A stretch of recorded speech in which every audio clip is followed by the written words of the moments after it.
সম্প্রদায়ের মধ্যে এখনো হতাশা কাজ করছে। অন্তর্বর্তীকালীন সরকারের পক্ষ থেকে আমরা সুস্পষ্ট ব্যাখ্যা চাচ্ছি এবং প্রত্যেকটা মন্দিরে নিরাপত্তার ব্যবস্থা যাতে সর্বোচ্চ লেভেলের করা হয় সেই দাবি করতে, পাশাপাশি অন্য কোন সম্প্রদায়ের পক্ষ থেকে নিরাপত্তার ব্যবস্থা হিন্দু মানবাধিকার মঞ্চ মেনে নেবে না। এই দাবিগুলো নিয়ে আমি কাজ করছি। যদি সুস্পষ্ট ব্যাখ্যা না হয় আমরা আগামীকাল কঠোর কর্মসূচি দিতে বাধ্য থাকবো। ধন্যবাদ সবাইকে।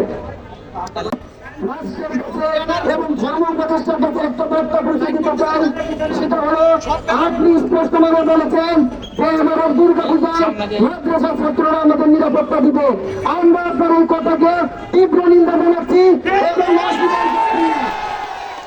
আমাদের মন্দিরে আইন শৃঙ্খলা বাহিনী এবং আমাদের প্রয়োজন হলে আমাদের সনাতনী স্বেচ্ছাসেবীদের পক্ষ থেকে নিরাপত্তা দেওয়া হবে, কিন্তু সেখানে অন্য কোনো ধর্মের লোক নিরাপত্তা দেওয়া হবে না। আমরা এটা মানি না। যদি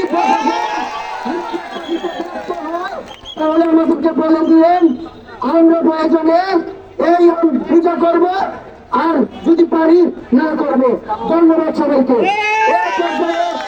আপনাদের মাঝে বক্তব্য রাখবেন সাধারণ শিক্ষার্থীদের পক্ষ থেকে ঢাকা বিশ্ববিদ্যালয়।